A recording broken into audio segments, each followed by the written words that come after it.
Você tá comendo, velho. Terminei de comer agora, velho. Esse maluco comendo essas horas. Cara, eu tô comendo toda hora, esse que é o foda. Dá pra começar agora então? Dá, né? Dá? A Pode. Maria Isabel daqui a pouco tem que comer também, porque agora é a vez dela, sabia?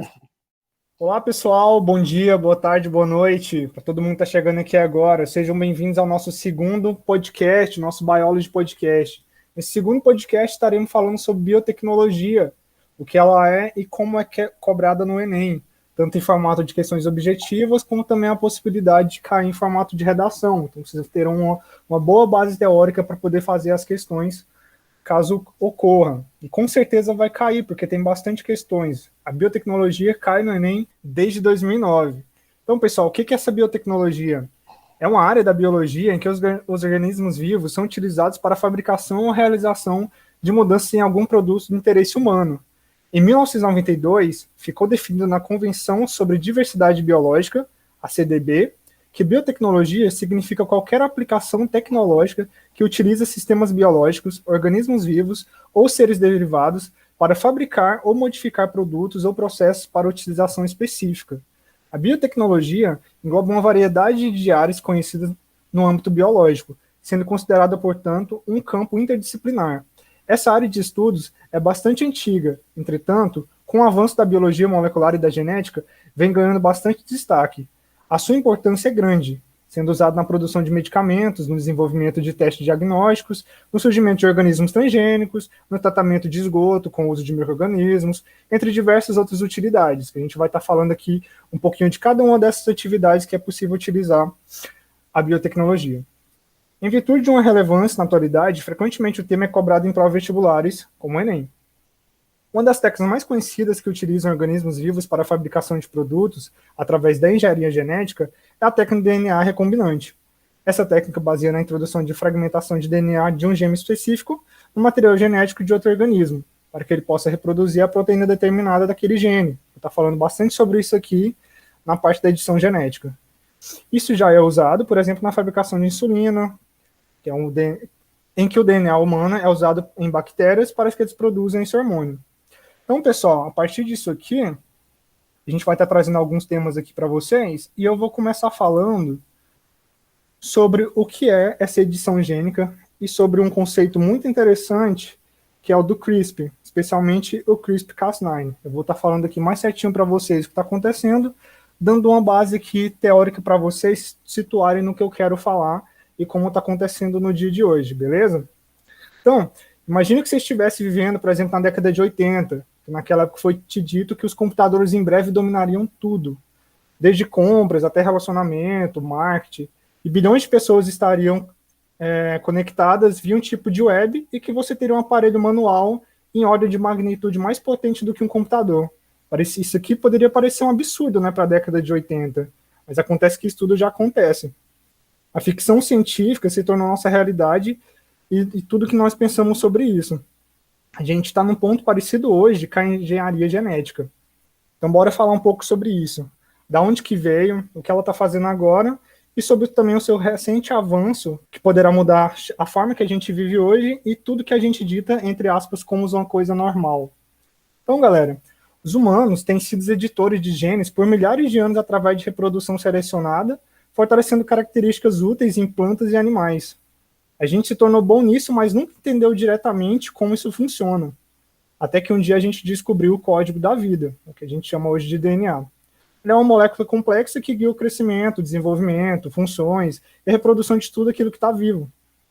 A informação é codificada na estrutura da molécula, e ela é utilizada por 4 nucleotídeos que são emparelhados, adenina, citosina, guanina e timina. E ela cria um código que carrega instruções. Se você mudar as instruções, você muda o ser que carrega. É assim que funciona a edição genética. Assim que o DNA foi descoberto, as pessoas tentaram mexer com ele. Começando, por exemplo, na década de 60, os cientistas bombardearam plantas com radiação para causar uma mutação aleatória no seu código genético. A ideia era conseguir variações de plantas úteis, mas que aconteciam por acaso. Nos anos 70, cientistas injetaram trechos de DNA bacteriano em plantas e animais para estudar e modificar, para pesquisar e para a medicina e também para a agricultura. É o que acontece hoje com os alimentos transgênicos, que a gente vai falar mais adiante. Os primeiros animais modificados nasceram em 1974, os famosos ratos de laboratório, que a gente consegue ver muito bem em noticiários, e é uma base que a gente usa até hoje para poder falar de algum tipo de experimento que é feito em laboratório para possíveis pesquisas e para poder salvar vidas. No início da década de 80, a gente teve os primeiros comerciais e as primeiras patentes de uma dada de uma bactéria que ela foi modificada com o intuito dela conseguir absorver óleo. Hoje, a gente já produz químicos por meio da injeção genética, como havia falado no início, como, por exemplo, os hormônios do crescimento, no caso, a insulina. Antigamente, todas essas coisas a gente tinha que colher diretamente dos animais. Hoje a gente consegue editar eles, por exemplo, bactérias, para produzir essas substâncias, esses hormônios, de forma bem mais fácil. Além disso, em 1994, adiantando mais uma coisa, a gente já teve também a primeira comida modificada. Foi um tomate chamado Flavor Saver, que ele teve a sua vida útil maior. O que acontece? Por conta de um gene extra que foi modificado, ele acaba inibindo uma enzima que o fazia apodrecer. Por isso que hoje a gente tem muita mais comida, que além de conservante, que é mais falado em conservante, alimentos transgênicos, você também consegue editar o gene de alguns alimentos, principalmente nessa parte de enzimas, que vai acelerar o apodrecimento, vai acelerar a sua vida útil, você consegue inibir para que ele tenha uma vida útil maior e retarde o seu envelhecimento, seu apodrecimento no caso de alimentos. E ainda na década de 90, houve também um breve avanço na genética humana, para tratar a infertilidade materna. Teve um exemplo que a gente teve, por exemplo, de um bebê que ele foi criado carregando o material genético de 3 humanos, fazendo deste um dos primeiros bebês a ter o material genético de 3 pais. Hoje em dia também existem, que a gente tem agora na parte da alimentação, porcos supermassivos, salmões que crescem muito rápido, galinhas que já nascem sem penas, porque o intuito dela é apenas para que cresça e que te alimente, que tenha uma carga maior de proteína, assim também como os porcos. E hoje em dia a gente também até sapos transparentes a gente tem, por conta dessas edições, e sair criando e sair pesquisando, até por parte de diversão ou por curiosidade, até ver onde a genética consegue avançar. A gente fez até coisas brilharem no escuro. Existem uns peixes chamados peixes zebras, que eles são fluorescentes e está disponível até para comprar. Tudo isso, como a gente pode ver, é bastante interessante, é bastante impressionante. Mas até agora a edição genética era bastante cara, complicada e levava um bom tempo para se fazer. Isso tudo acabou mudando com a nova e revolucionária tecnologia que acabou entrando em cena, o que a gente vai chamar de CRISPR. É uma sigla em inglês para Cluster Regular Interspaced Short Palindromic Repeats, ou em português, conjunto de repetições palindrômicas curtas regularmente interespaçadas. Então, bora focar só no CRISPR mesmo, viu? É um pouquinho mais fácil do que decorar esse nome gigante, confuso, que a gente não precisa entrar em detalhe.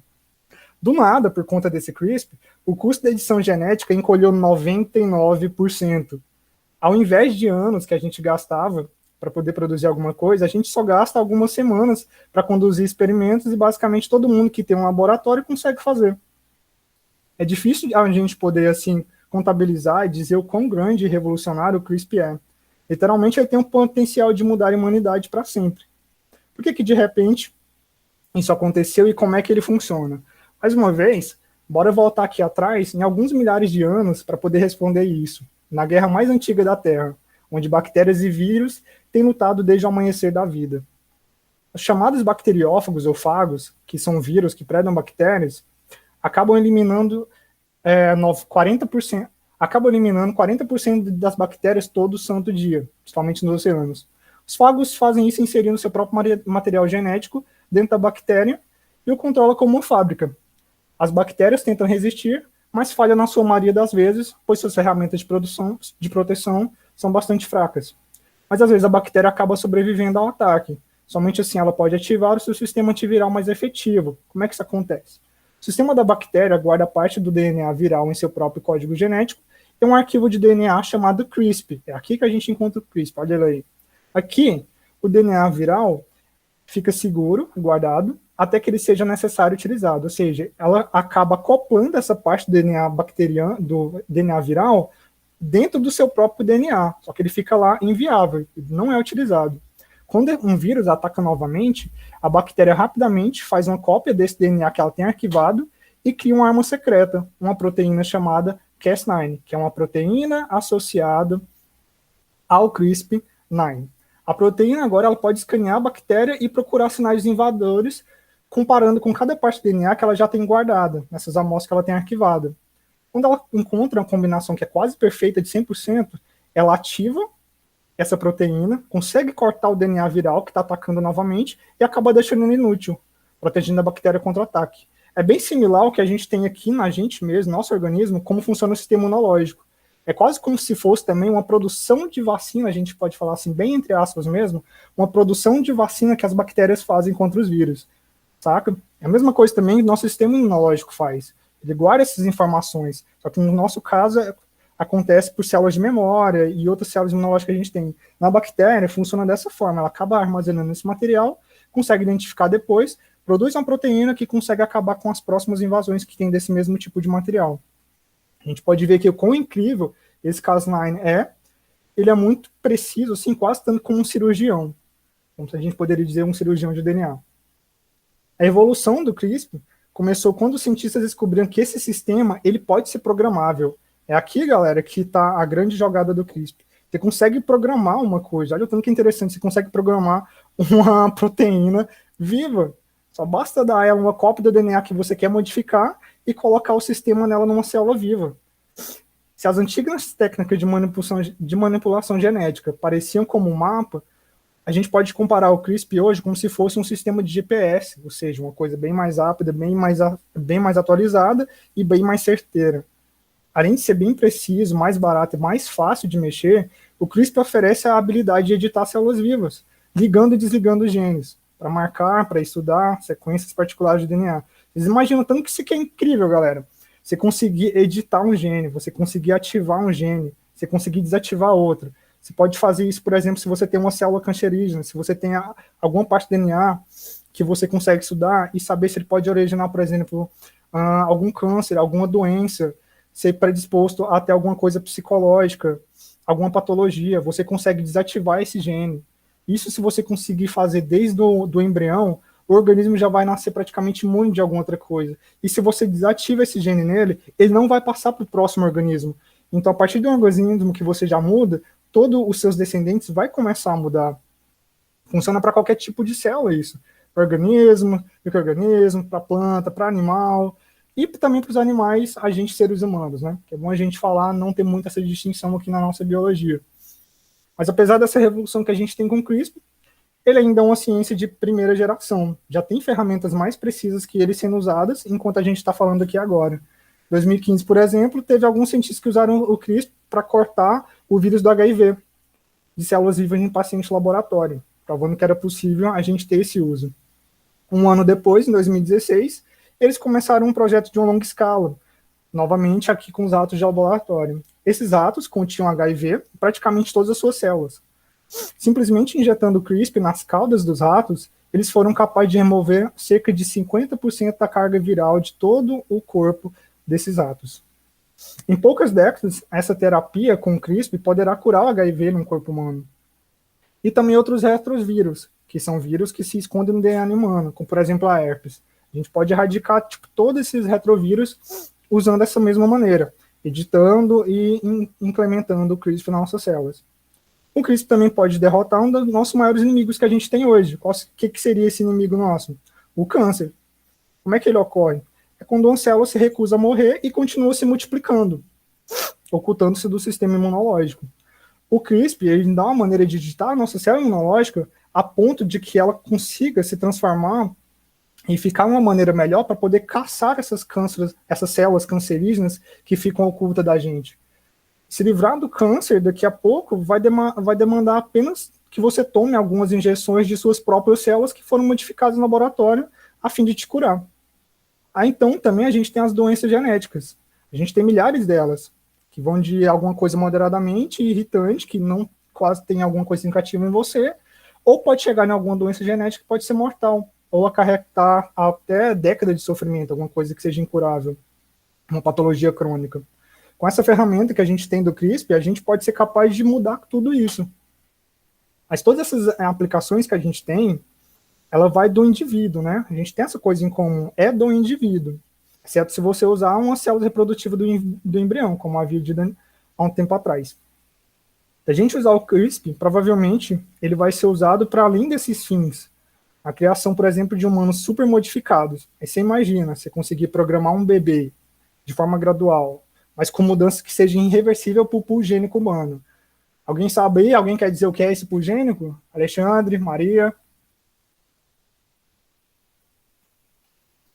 E aí, pessoal?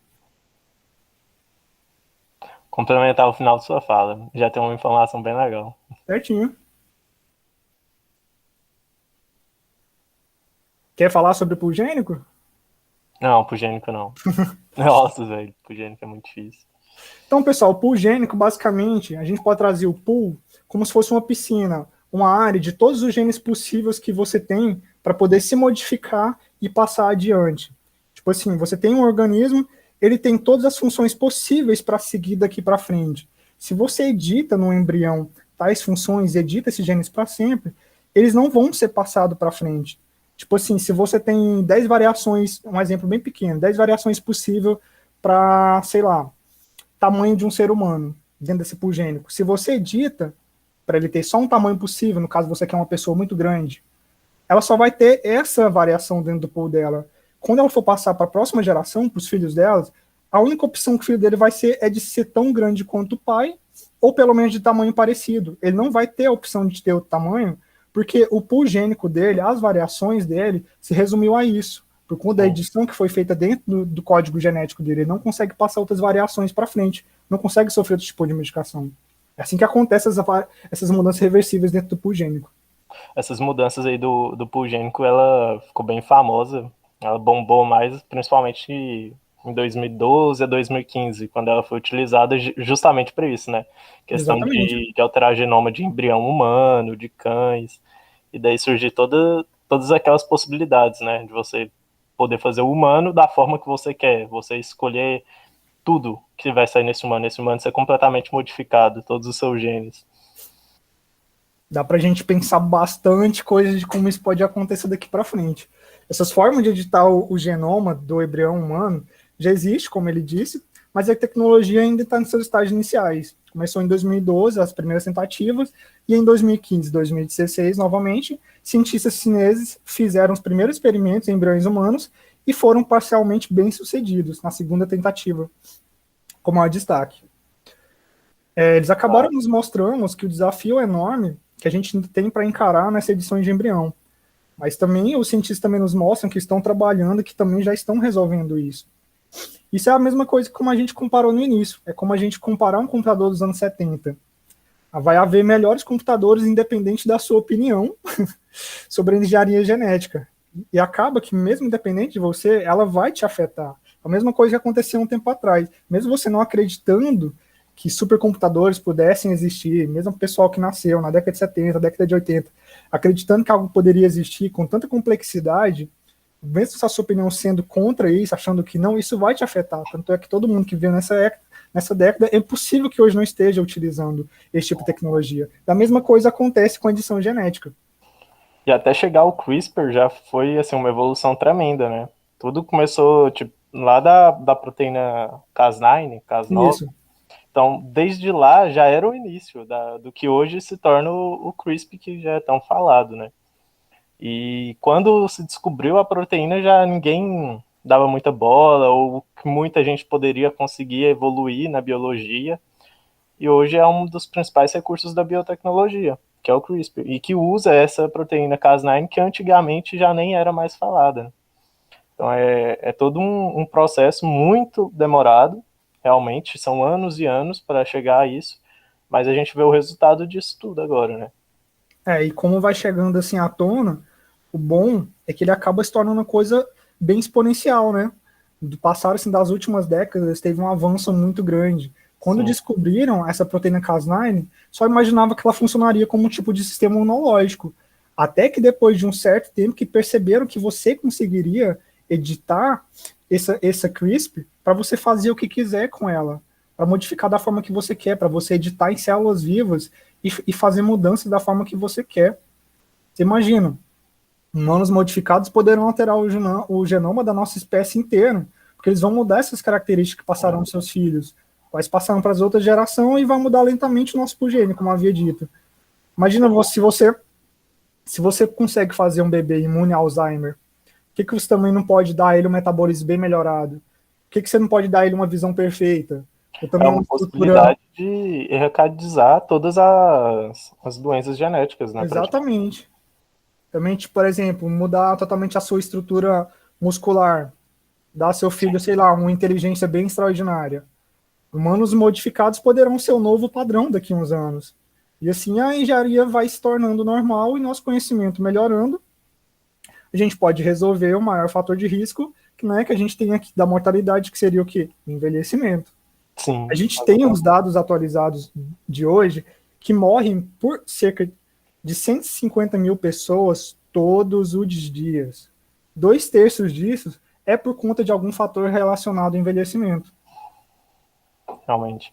E só de você já livrar o humano dessas doenças, né, o humano já ser resistente a infecções virais, já faz com que ele tenha uma sobrevida muito grande, né? A média de vida do ser humano já vai aumentar demais. E você conseguir trabalhar com o CRISPR ainda nessa questão de vida mesmo, de prolongar mais ainda a vida do ser humano, pode gerar assim grandes benefícios e grandes prejuízos, né, para a humanidade, A porque gente percebe, né, também que começa a ocorrer uma seleção artificial em vez da seleção natural, né? Que agora exatamente, a gente tira tudo que é, tem a possibilidade, né, de eliminar todos aqueles genes que podem causar alguma doença, né? E daí torna o humano super resistente. Então a gente não tem mais aquela seleção natural, porque naturalmente acontece que alguma doença, né, leva à morte, então vai se selecionando, né, aquelas pessoas. E com essa tecnologia, né, não se tem mais isso, essa seleção natural. sim. E um dos grandes problemas que a gente vive hoje, que é o problema de megas populações, de megas cidades, que causa todo essas mortes, principalmente essas pandemias, novos vírus que surgem, e é o que acaba também com a fauna e a flora, né? Quando você tem uma espécie que ela está, vamos dizer, com aumento exponencial muito grande, essa espécie ela vira uma praga, então ela pode dizimar toda a vida que tem naquilo, né? E quando a gente olha de forma global, com essas tecnologias, com o nosso aumento ainda mais de vida, de qualidade de vida, a gente vai se tornar essa praga. Que a gente já está se tornando isso, né? A gente Já já é é, uma das né? maiores populações. E a gente tem um estrago gigantesco no universo. Então, quanto mais a gente prolonga a nossa vida, quanto mais aumenta o número de população, mais ainda a gente vai prejudicar o próprio meio ambiente. Então, essa questão de desnível, né, populacional que a gente trabalha na fauna acontece com a gente mesmo.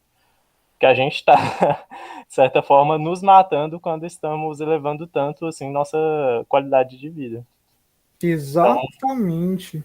são vários assim, vários pontos bons, né? E que a gente pode se livrar de várias doenças, a gente pode aumentar a nossa qualidade de vida, a nossa expectativa de vida. Porém, se for pensar a longo prazo, você vai ter um problema muito grande no futuro, né, com essas megapopulações. Falta de alimento, falta de terra. Então, são várias preocupações que a gente tem a se enfrentar sabendo dessa nova tecnologia. É isso aí. Mas quer ver? Outra coisa que vocês falou Sim. aí, bem interessante, né?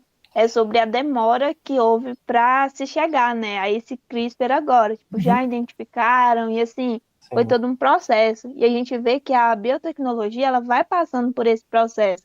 Vamos supor, vacinas antigamente demoravam muitos e muitos anos, né, para você conseguir desenvolver uma vacina. Mas agora a gente viu que a vacina mais rápida que foi produzida foi nessa época agora de pandemia. E exato. não foi só impulsionada por uma necessidade, mas também pelo esse desenvolvimento científico e tecnológico que já é grandíssimo, né? Altíssimo. Então, em menos de um ano, a gente conseguiu, né, já desenvolver essa vacina e fazer os testes e tudo Sim. mais. E isso é muito importante, né? Antes dessa vacina do SARS-CoV, né, eu acho que a que tinha sido desenvolvida mais rápido era do Ebola, que tinha demorado 4 anos. Isso. Tanto que melhorou, né, o tanto que já desenvolveu aí a tecnologia. Eu quero aproveitar que vocês tocaram nesse assunto da seleção artificial. A gente pode pensar também um pouquinho sobre a seleção um pouco mais atrás, principalmente na criação de antibióticos e também na vacina que vocês estão falando agora, e mais outra coisinha que não é falado muito, quer ver? Até o início do século XX, 1940, até lá na Primeira e Segunda Guerra Mundial, a expectativa de vida, a idade média do ser humano, não chegava mal assim aos 50 anos de idade. O que aconteceu? A gente teve, nessa época, a criação do primeiro antibiótico lá com o nosso famoso Fleming, nosso médico biólogo, que descobriu a penicilina através da extração de um fungo. Antes disso, a gente teve quem? Teve o médico Edward Jenner, o cara que inventou a vacina, começando pela vacina de varíola. Ele começou extraindo a varíola de gado, injetando num garoto essa variação, e descobriu que ele acabou sendo imune à varíola humana, acabou não fazendo efeito.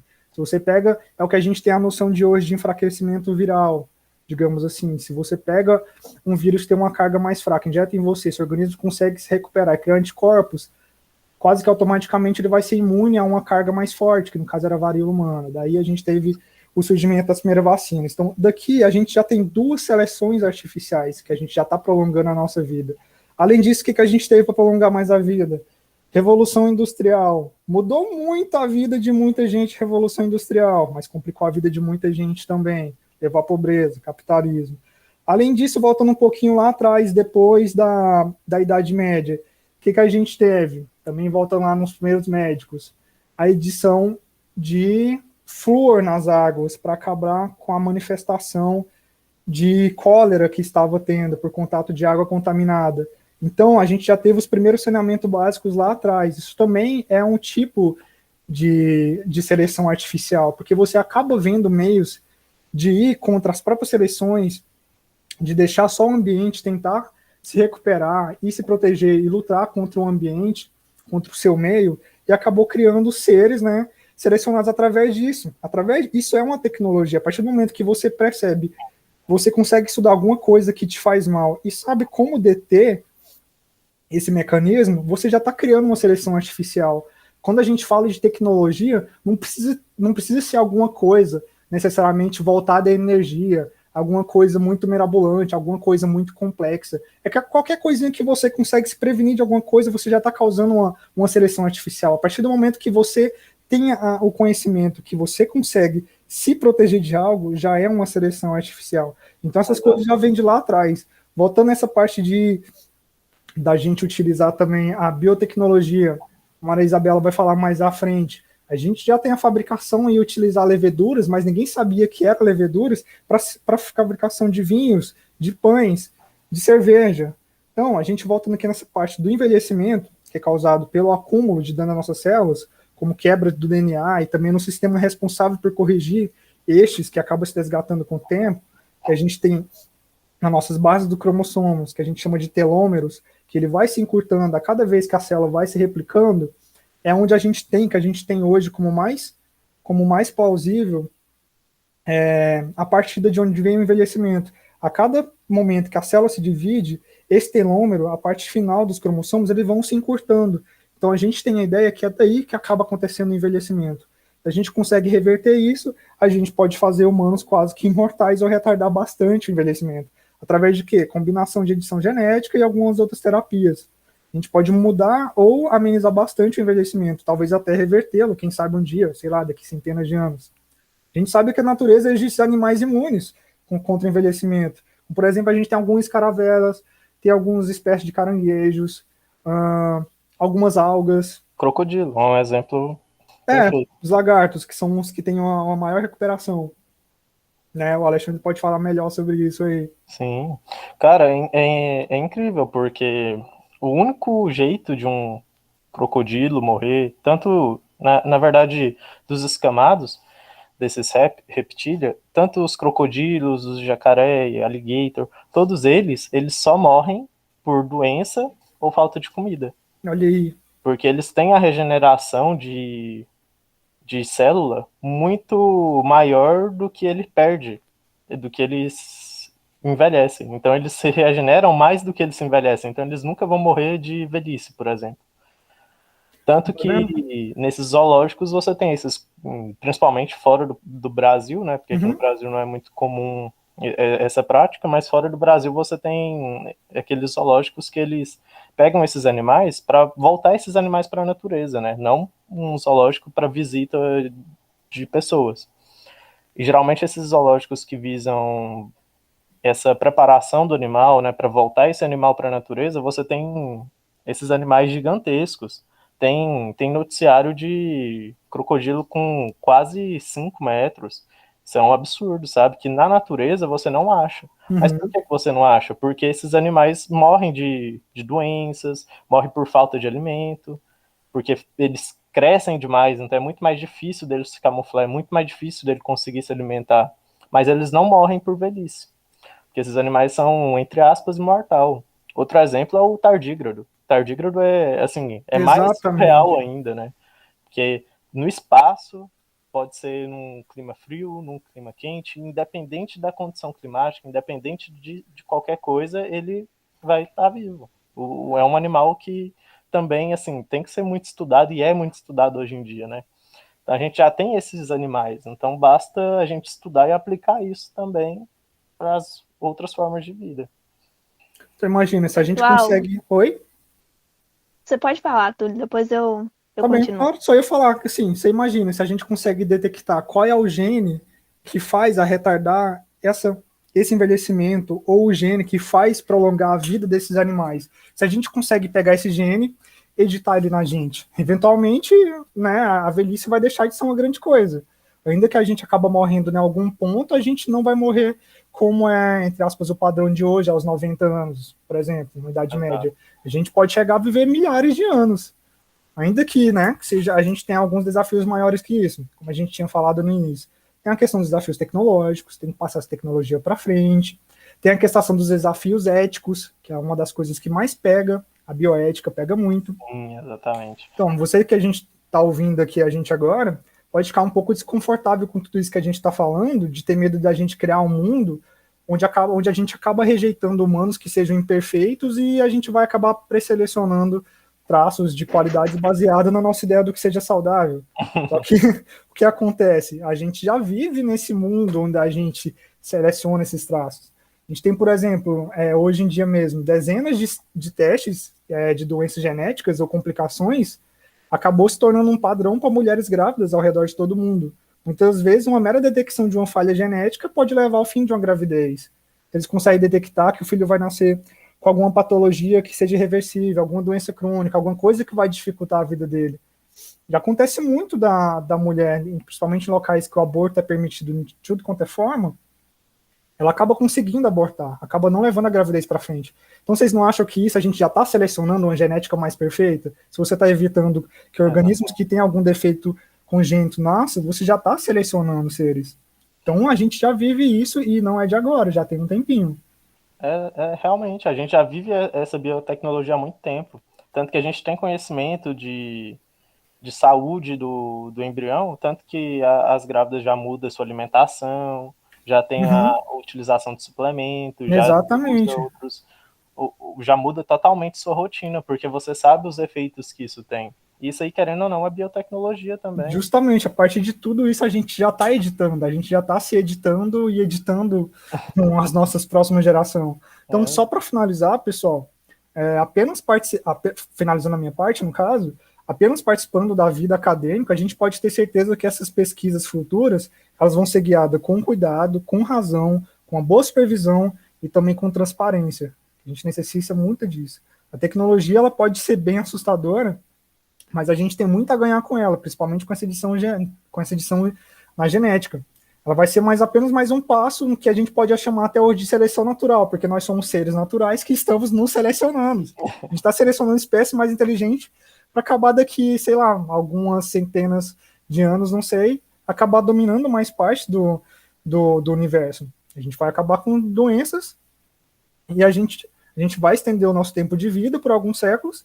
Imagina se a gente consegue modificar até um certo ponto, que a gente, como ele havia dado o exemplo dos tardígrados, a gente consegue se editar num ponto que a gente consegue viver impressões diferentes, em presença de gás oxigênio ou não, sei lá se a gente consegue modificar o nosso metabolismo de alguma outra forma, presença de algum outro tipo de alimento, não sei como pode ser daqui a alguns centenas de anos a nossa forma de metabolismo, se a gente vai precisar queimar, se a gente vai gerar ATP, ou se a gente vai conseguir modificar tanto a ser outra molécula, porque a gente sabe que outros organismos, eles acabam não chegando ao ATP, são outros tipos de metabolismo, talvez acontece por fermentação alcoólica, ou por oxidação. Então a gente pode criar outro tipo de metabolismo daqui para frente. Quando a gente fala nesse assunto de edição gênica, a gente não precisa pensar pequeno. Tem muita coisa que pode acontecer daqui para frente. Tudo bem que não vai ser agora, de um dia para o outro. Mas a partir do momento que você leva um passo, principalmente na genética, ela cresce exponencial. Então, sei lá, daqui a alguns anos a gente vai ter muita mudança e essa mudança já acontece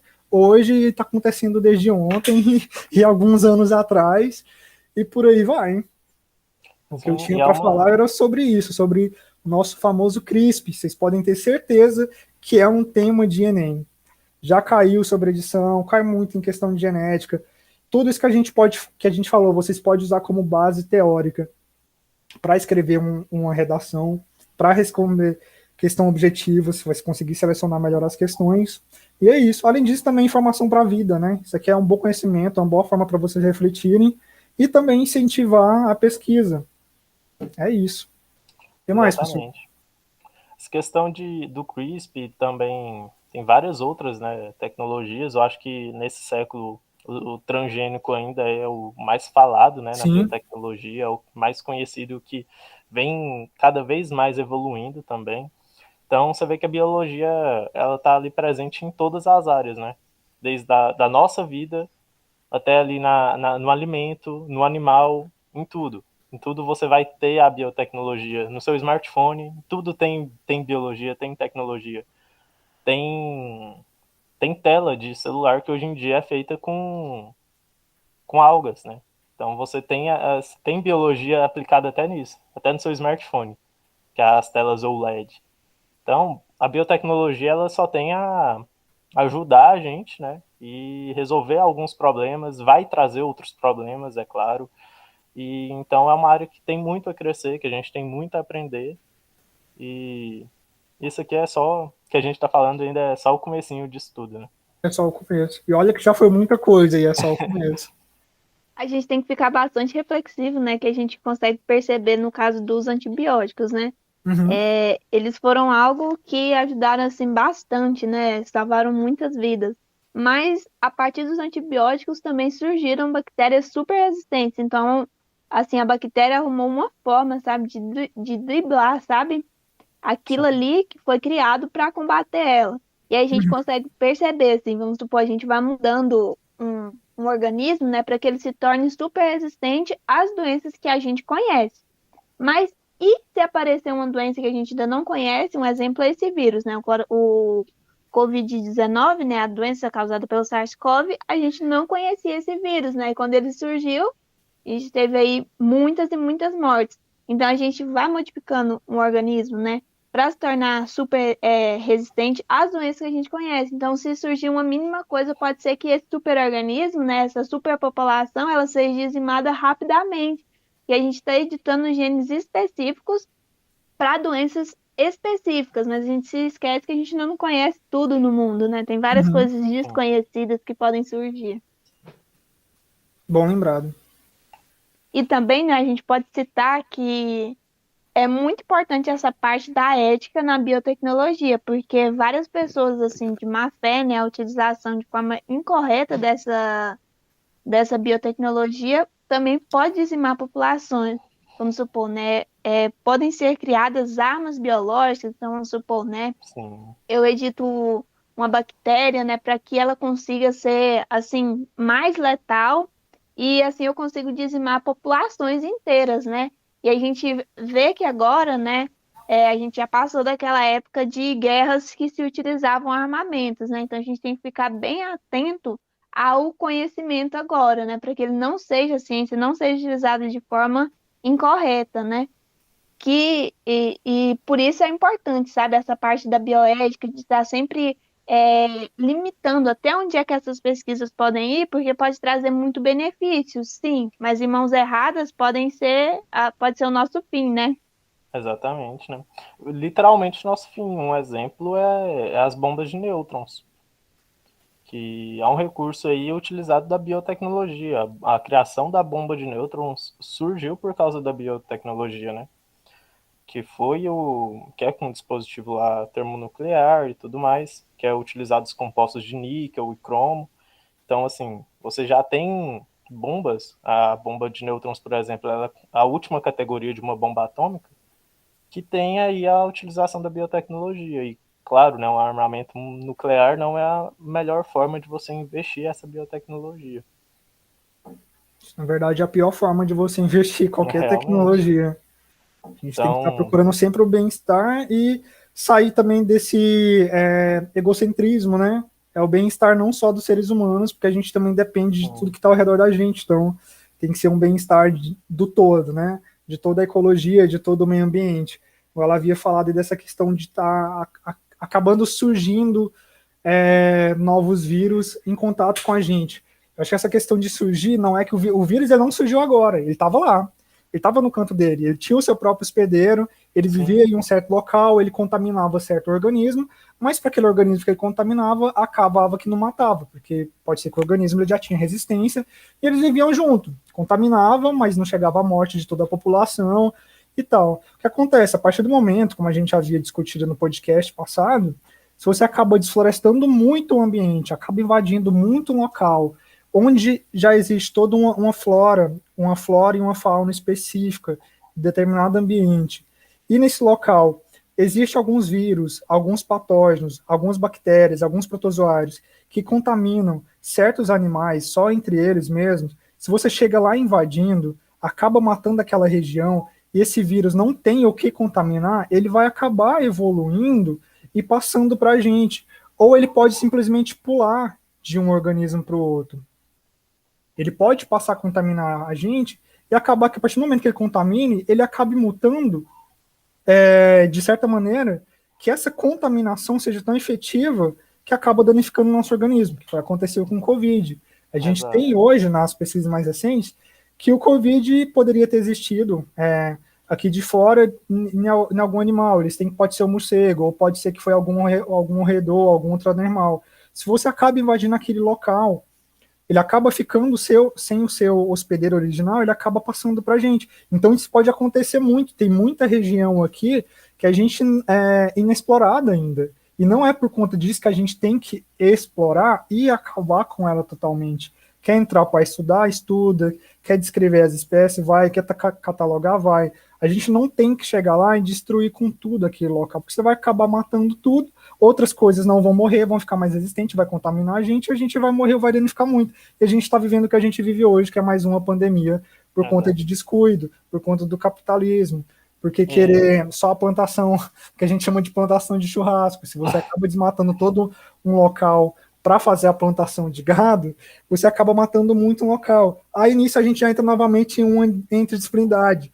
Você já acaba queimando aquele local que existia árvores, que elas resgatavam o carbono atmosférico. E se não tem mais, vai ter mais carbono na atmosfera. Se vai ter mais carbono na atmosfera, ela vai engrossar e deixar mais densa a cortina que a gente tem do efeito estufa. Você vai potencializar o efeito estufa, potencializando, você chega ao aquecimento global. Então, gente, um conteúdo não tem como dentro da biologia você ficar preso no conteúdo só. Me desculpa. Você Sim, acaba chegando nisso, justamente por conta de biologia, cara, não dá. A gente começa a falar de uma problemática, você com certeza vai chegar em outra problemática. Se você gosta do assunto, você tem um mínimo conhecimento, você vai acabar chegando em outro e vai ver como é complicado, mas ao mesmo tempo, se tiver consciência, você consegue resolver. A gente só precisa de um grande engajamento e mostrar que a vida como um todo, para ter o balanceamento, para o mundo funcionar, tem que ter a vida no geral. Eu acho assim que todos os organismos, se eles existem, eles têm que existir. Se eles existem é porque são importantes. Se eles existiram é porque evoluíram junto com a gente. Da mesma forma que a gente tem organismos que vivem dentro da gente. Os bacteriófagos que a gente mencionou, existem bacteriófagos vivendo em cima da gente. Eles não vão nos matar, eles só contaminam a certos tipos de bactéria. A gente tem a nossa flora intestinal. A gente evoluiu juntamente com um tipo especial. Olha que loucura, a gente tem uma flora, um tipo de bactéria e organismo que evoluiu para viver junto com a gente, para a gente viver bem. No organismo, por exemplo, de ruminantes, de gado, eles evoluíram junto com um certo tipo de protozoário que consegue, como fala, desintegrar e metabolizar a celulose. É um protozoário que libera a enzima da celulase para poder alimentar o gado. O gado por si só ele não consegue quebrar a celulose. Então, outro organismo precisa viver em conjunto para ele poder viver. Então, é toda uma cadeia. A gente não pode sair... eu sei que eu já entrei em outro assunto, mas eu não consigo não falar. É isso.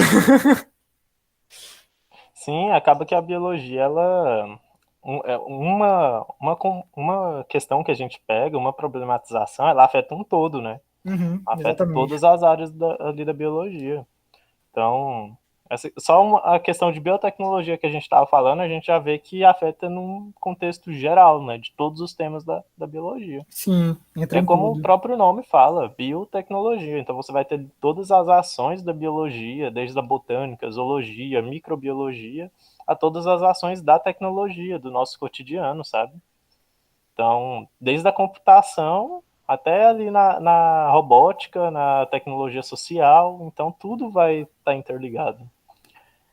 E é engraçado porque até a biotecnologia mesmo, ela sabe disso, tanto que ela é classificada em vários tipos de biotecnologia.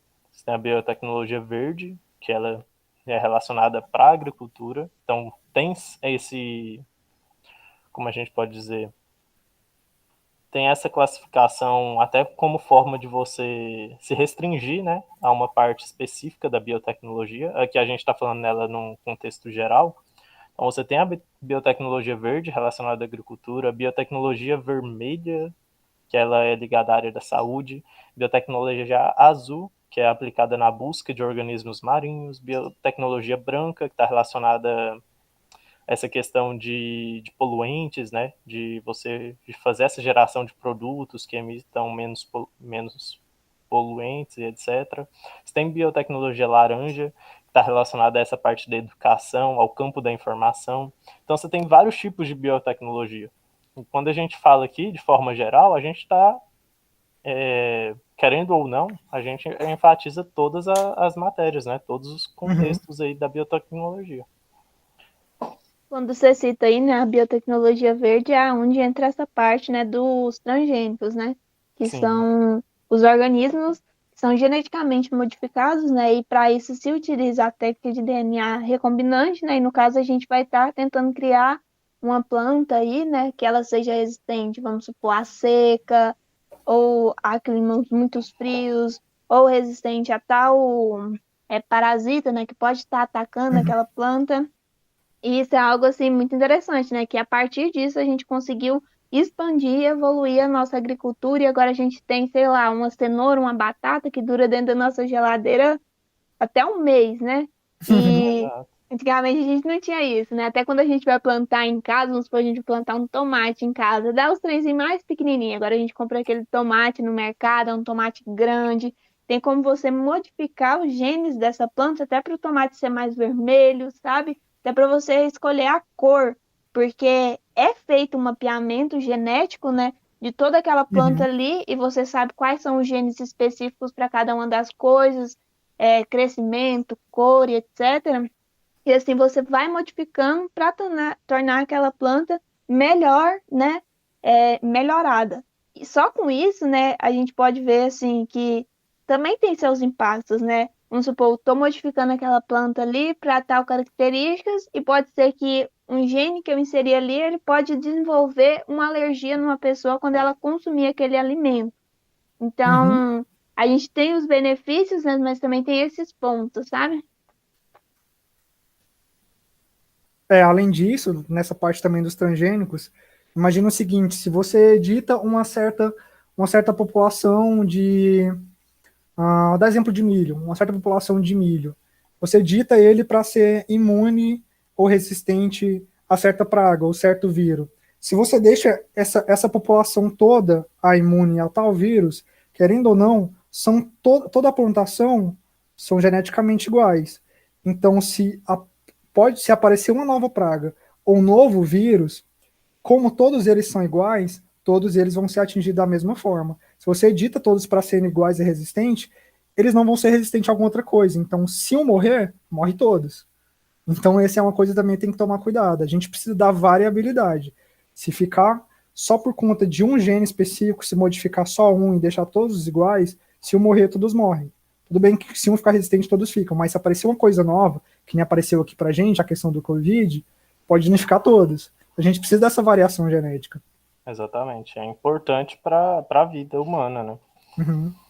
E igual a Maria tinha falado dessa questão aí da batata, do tomate e etc. Hoje em dia você tem plantações elevadas que fazem enxertia. Então, uma plantação de enxertia com batata e tomate, por exemplo. A plantação é elevada, então você vai ter o tomateiro e nas raízes você vai ter batata na mesma planta. Então, assim, a biotecnologia chegou a esse ponto. Você tem esse tipo de enxertia, você já tem esse tipo de trabalho. E para que isso, né? Para que uma planta que tem tomate e batata na mesma planta? Porque você reduz o espaço. Você precisa de menos terra para trabalhar. Você está trabalhando com uma área elevada, então você pode ter muito mais em um menor espaço de terra. Para que fazer isso? Porque a gente está vendo o tanto que as cidades estão crescendo, tanto que a gente está precisando de mais espaço. Se a cidade cresce, ela tem que tirar da onde? Das nossas matas, da terra. E então é importante, principalmente para a agricultura, que utilize e precisa de muito espaço, ter uma forma de produzir mais em menor espaço. E isso é uma das coisas que a gente mais bate e mais tenta aprender na agricultura. Então, assim, a biotecnologia ela é importante também nesse estudo da agricultura. E isso é importante para a agricultura e é importante, no fim, para todos nós, porque é um benefício para todos nós. Como que a gente quer viver mais, ter mais espaço, se a gente não vai ter comida para todo mundo? Então tem que pensar em tudo, sabe? Em todos os quesitos. Então a biotecnologia tem que estar presente em tudo para dar certo. Assim, é muito difícil o que a gente está querendo, mas é para onde o mundo está se caminhando, né? É o que a gente vai eventualmente ter que lidar. E a gente encontra muitos embates éticos, né, nessa parte. Tipo, a gente já viu, né, já teve até novela sobre a questão da clonagem animal, né? Sim. Que o, pega uma célula, né, retira ali seu núcleo, né, uma célula 2N, vai estar inserindo, vai estar pegando um óvulo, né, que no caso é uma célula assim, com seu potencial germinativo, vai estar retirando seu núcleo e vai estar colocando o núcleo da outra célula do indivíduo a qual você deseja clonar. E a partir então de um impulso elétrico, né, essas células vão começar a se dividir, a gente então vai estar criando um clone daquele outro indivíduo. E isso é algo que é proibido, assim, na maioria dos países do mundo. Alguns são até aceitos, sabe? Mas a gente vê que quando a gente realiza esse tipo de clonagem, ela acarreta em vários problemas para aquele indivíduo que foi clonado. Porque geralmente vai estar se pegando uma célula de um adulto, né? O que foi testado se pegou uma célula de um adulto. Então, aquela célula ali já veio ali com todos os genes, né? Já em desenvolvimento, né? Os genes também com potencial para certas doenças. Então, esse indivíduo clonado, ele vai estar vivendo uma vida com um curto espaço de tempo. Vamos supor, se pegou a célula de um indivíduo que já tinha 8 anos, então o indivíduo clonado já vai ter 8 anos. Então, ele já passou ali por aquela outro período, sabe? Então, é uma célula que já vai estar vindo com seus problemas. E aí eu fico pensando, né? Vamos supor, a partir do CRISPR, né? A gente pode estar editando todos esses genes, né? Aí vamos supor que se a gente utilize de uma célula, de um embrião ainda, né? Que foi editado, né? Todo o seu material genético, né? Para ele se tornar super resistente. E daí, a partir disso, a gente faz a clonagem. Então, a gente vai ter vários indivíduos super resistentes, né? A gente pensa que é um salto muito grande, mas é algo que envolve a vida, né? E que envolve essa parte da bioética, né? Será que eu posso mexer tanto assim na vida? Que a gente vê que essa parte dos embriões é sempre uma parte que Exato. gera muitas polêmicas, né? Porque o embrião, por muitos, já é considerado uma vida, né? Que dentro da biologia a gente também vê, né? O embrião é uma vida, já está se dividindo, né? As células ali. Até na questão, né, das células troncos embrionárias, né, o direcionamento de estudos e pesquisas acaba ficando muito limitado, né, por conta que vai estar utilizando de células de um embrião. Sim.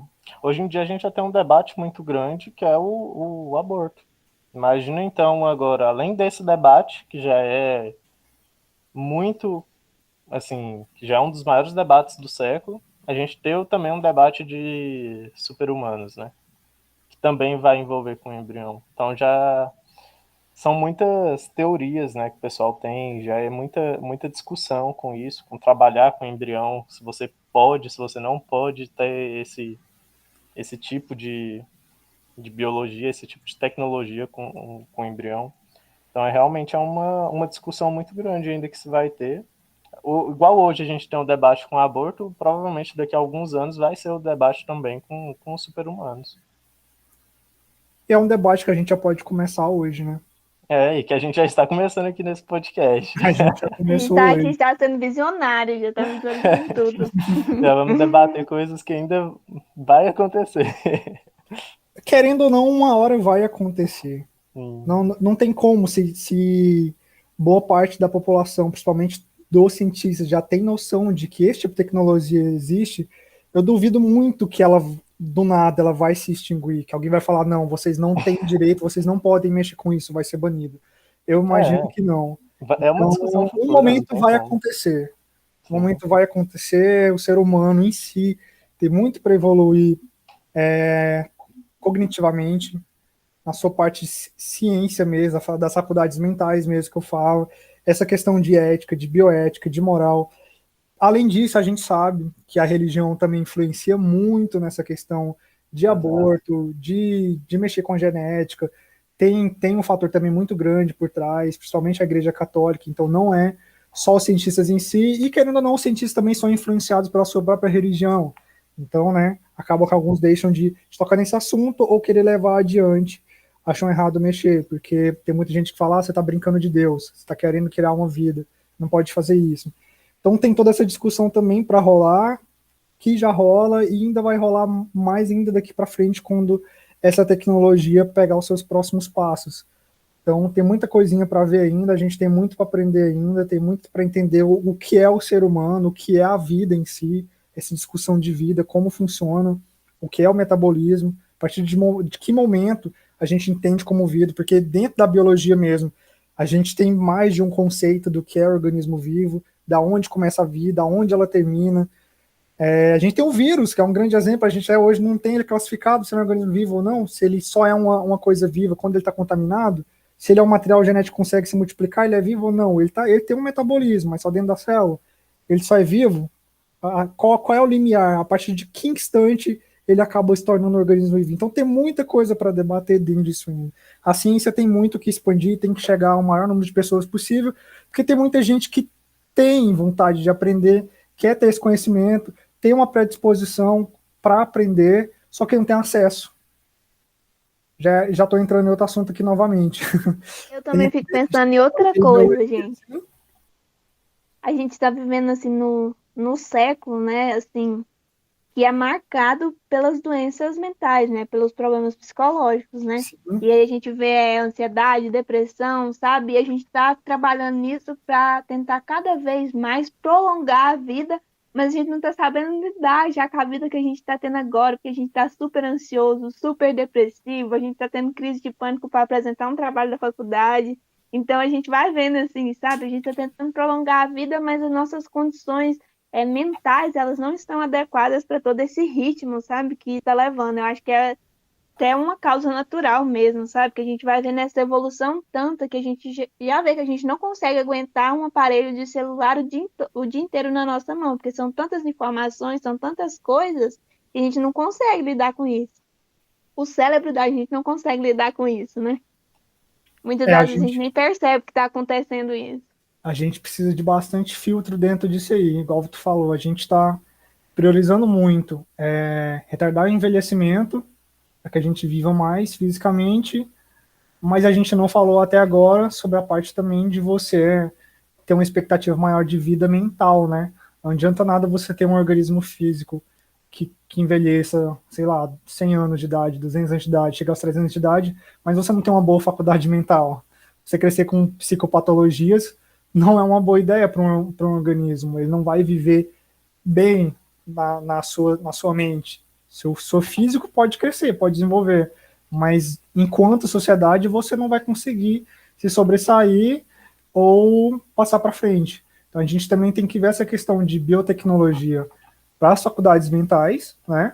Além da parte física do organismo, além dessa edição genética da parte física do que a gente está vendo. Tem também que tomar cuidado com essa parte psicológica e também essa questão do filtro de quantidade de acesso de informação. A gente tem muita informação, mas conhecimento a gente tem pouco. Tem que ter um filtro em cima disso aí, tomar cuidado com os novos vícios que estão surgindo. Antigamente a gente tinha mais vício material e espacial, eu digo no quesito de sair acumulando coisas, de sair de contato de espaço, de comprar coisas. E hoje o nosso vício maior é a questão da tecnologia, no caso celulares, computador e energia elétrica. A gente não consegue desligar, a gente quer estar por dentro de tudo, a gente tem que mostrar que a gente está por dentro de tudo. Nisso aqui a gente já entra numa questão filosófica da questão da sociedade do espetáculo. A gente só se acha como indivíduo, a gente só se vê como indivíduo, só se sente presente numa determinada comunidade, isso é baseado num livro, quando a gente se mostra, quando a gente se sente num palco. A gente tem que tirar foto de tudo que está fazendo, a gente tem que tirar foto do nosso fim de semana, tem que mostrar que a gente está produzindo, para mostrar para o público, mesmo que o pessoal não esteja nem aí, mas a gente tem que sentir, nem que seja por um like, por uma visualização, a gente quer se sentir visível, a gente quer mostrar que a gente está presente, que a gente está fazendo parte de algum determinado meio. Eu sei que eu já entrei em outra questão, mas volta também na questão de tecnologia e biotecnologia. Voltando nessa parte de biotecnologia para as áreas psicológicas, a gente já tem hoje pouco, mas está em andamento a questão de medicações. A gente já tem os fitoterápicos, medicações à base de plantas, e a gente tem também, inclusive, um dos meus estudos, uma das minhas pesquisas, que eu faço assim por fora do meio acadêmico, que é de substâncias para usar em tratamentos de, por exemplo, de depressão, de ansiedade e também de depressão pós-parto, depressão pós-estresse e por aí vai, que são substâncias retiradas de um cogumelo, substância chamada psilocibina. Você tem, além disso, da psilocibina de cogumelo, você tem a edição e modificações de outras substâncias que eram usadas de forma recreativa, como o LSD e o MDMA e o êxtase, para poder usar em microdosagens, também para já tratar algumas doenças psicopatológicas, que também no caso são essas, depressão, ansiedade, crises de pânico. Então a gente tem que focar também nessas partes para cuidar a saúde como um todo, a saúde física e a saúde mental. E sair um pouco dessa questão que eu falei, a questão do filtro. Parar de não se sentir dentro da sociedade. Primeiro você tem que se sentir em si, senão daqui a um tempo você pode acarretar o que a gente chama de despersonalização e desrealização. Sentir que o mundo ao seu redor não é real e sentir que o seu corpo não é real, você não está vivendo, porque não tem muita gente te assistindo, porque você não tem muito espectador, você não está sendo um bom ator dentro desse espetáculo que é o mundo, né? Como poderia dizer Shakespeare, como a gente vive num espetáculo, o mundo é isso. A gente tem que viver mais para si e depois viver para os outros, tem que ter toda essa questão também. Eu sei que, novamente, quando eu estava falando, eu já entrei em outro tema, mas eu não consigo ficar numa coisa só quando falo em biotecnologia.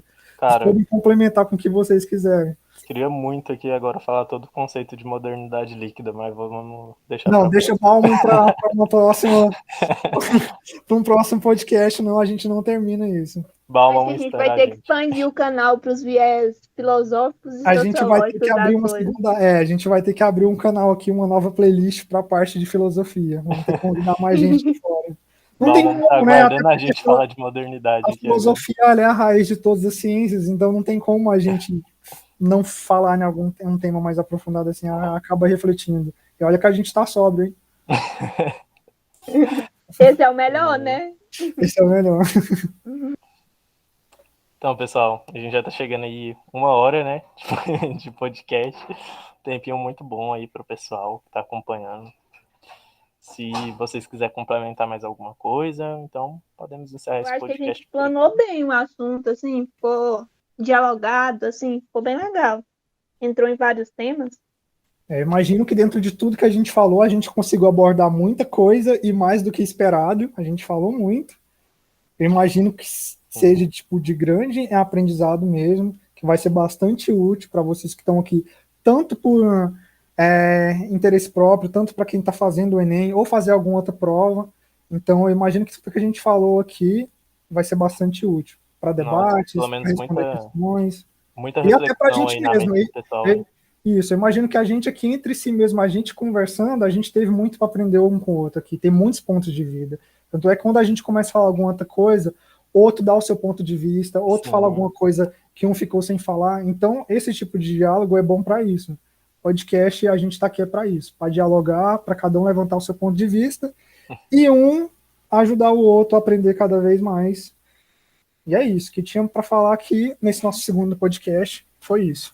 Gostei demais aqui do podcast, aprendi pra caramba com vocês dois, sério mesmo. Espero que o pessoal aí que esteja assistindo também aprendeu muito e que tenha muito aí pra falar, pra discutir sobre esse assunto. E mais um ótimo podcast. Ficamos para a próxima agora, hein? Então é isso aí, pessoal. Até o próximo. Obrigadão. Valeu, pessoal. Tchau, Maria, pessoal. Alexandre. Valeu. Valeu.